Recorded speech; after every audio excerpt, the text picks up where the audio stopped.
formerly known as food, is a stimulating read about, as its subtitle puts it, how the industrial food system is changing our minds, bodies, and culture. Kristin Lawless, a Brooklyn nutrition expert and journalist, draws on a decade of research. Her book, endorsed by former New York Times columnist Mark Bittman and American environmental activist Laurie David, argues that the questionable chemicals Big Ag and Big Food put into our food are increasing the incidence of dangerous health conditions like fatty liver. Lawless spoke with McLean's about social engineering, feminism, meal kit delivery services, and the case for animal fats. 2. Basic cooking skills are a virtue as vital to growing up as learning to wipe one's own ass. Anthony Bourdain once said, "There are few things more important and integral. As citizens of the world, we should be able to feed ourselves fairly competently, and hopefully a few others." What's your response? A. I couldn't agree more. The sad fact is that many people no longer know how to cook. Too many of us grow up in households where no one ever cooks. Learning the skills to cook basic whole food is vital to our health and so much more. When I was old enough to hold a knife, I was helping to prepare the family meal. The simple act of cooking your own food is something we can all incorporate into our lives, with profound benefit. Bourdain's success and the amount of love people have for him and his work shows the value of bringing people together around a shared meal. Bourdain showed us all the authentic connections that are created through exploring food and food cultures. I think what the industrial food system has done is allow us to forget about the importance and interconnection of food, health, cultural traditions, and cooking. But when we forget, we lose something vital about our humanness and our connections to each other. Q. What's your response to critics who say that it's anti-feminist to advocate that women, and men, need to cook a lot more?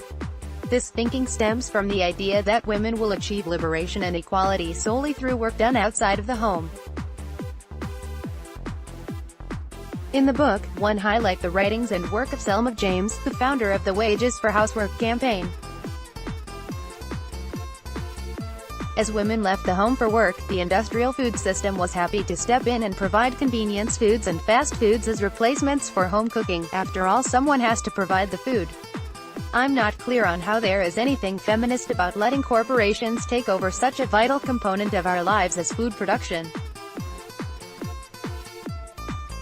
Q. There is quality information on the internet about preparing your own quality food, yet many people are resorting to meal kit delivery services. A. I am not a fan of these services. If you can put a meal together based on the raw ingredients in those kits, it means that you have basic cooking skills, so why not just go grocery shopping for ingredients based on recipes you want to use? To me, the biggest issue with these services is the amount of waste they generate. Have you seen how they package things? Sea creatures are dying because of the amount of plastic waste in our oceans, and we can't manage to chop our own garlic. Q. What do you hope your book accomplishes? A. I hope the book alerts the public to just how drastically our foods have changed under the influence of big food and big ag, and what this means for our health.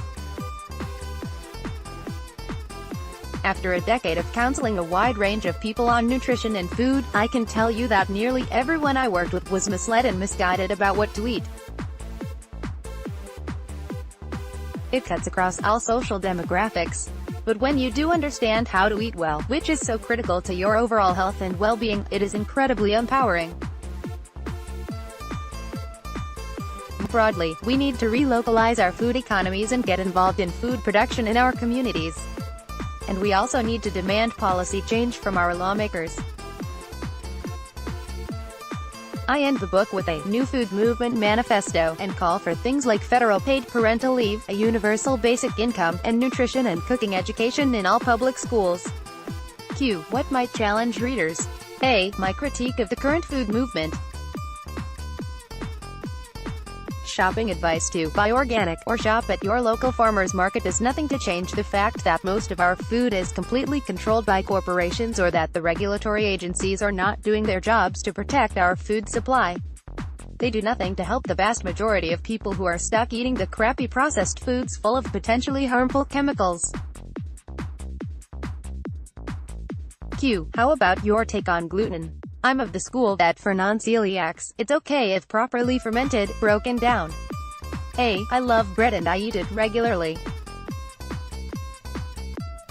I'm partial to whole wheat sourdough varieties and agree that the way the bread is made is crucial to whether or not it is healthful. It goes back to the whole egg theory. There is a vast difference between your regular supermarket sliced loaf with a huge list of ingredients and a sourdough loaf that should only have about 3 ingredients: whole wheat, sourdough starter, salt. Q. Is vegan cheese? Michael Pollan says, I think the word cheese should be saved for the products of milks and bacteria, and I do think the same with bacon made out of soy. We should let them come up with their own name for that stuff. It's a poor imitation. A. I agree it is not cheese and actually I don't even think it's food. Q. Given it's chock full of emulsifiers, is vegan meat healthy? A. It is definitely not healthy. And honestly, I have no idea why people would eat that. If you're a vegan, then eat the whole foods that are naturally vegan. Q. Is eating ethical meat morally sound? I reckon your Uncle Ben had a point. Animal fats are the best thing in the world for you. A. I don't know that you can say any meat eating is ethical or morally sound from a purely philosophical perspective if you agree that animals are sentient beings, which I believe they are. I was a vegetarian for 15 years because of this belief. That said, now I do eat meat and believe that truly humanely raised animals that had a humane life and death are part of a healthy diet. I don't eat industrially produced meat, dairy, eggs, fish or any other animal product. If you know what goes on in these industrial farms, I don't see how you can. My younger sister calls it torture meat. It's harsh but it's true. I definitely agree with my Uncle Ben when he said, animal fats are the best thing in the world for you. There's plenty of solid scientific research to back up that statement. We eat a lot of butter in our house. Q. You write that stigmatizing people who are overweight or obese is one of the last prejudices considered acceptable, and goes against emerging research about metabolism and endocrinology.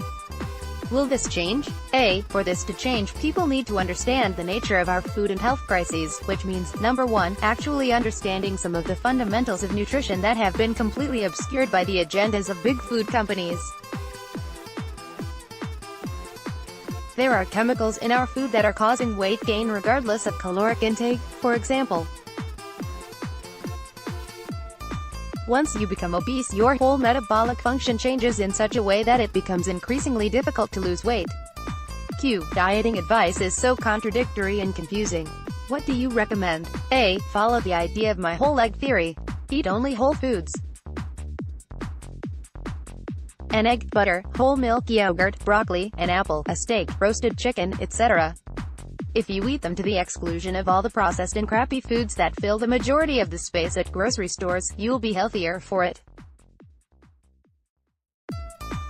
If you can buy organic, that's better. If you can get sustainably produced animal products that are pasture-based, even better. We need to address the inequality behind why most people can't access these kinds of foods. Q. You make a good point that at the height of Occupy Wall Street, you were surrounded by self-satisfied, radical occupiers consuming McDonald's vegan oatmeal and Coke. Isn't that depressing? A. I definitely found it discouraging, but it just goes to show how we often overlook the political importance of food. If you oppose the corporate influence over our democratic institutions, then you should also oppose the corporate control of our food supply.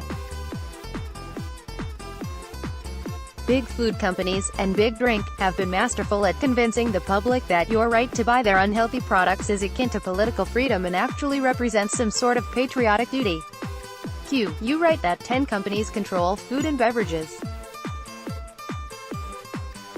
A. Just like in every other industry, corporate consolidation is a major issue, and it threatens the very foundations of our democracy. Especially when it comes to our food supply, these companies have no incentive other than profit. That's a dangerous thing when you are talking about something as vital as our food. Q. What are the 7 foods that are always in your house? A. Eggs, bread, butter, coffee, cream, seasonal fruit and, I know this is running joke, but seriously, we always have kale in the fridge. Q. Anything else you hope people might take away from formerly known as food? A. I hope people will be inspired to get politically engaged with our food system.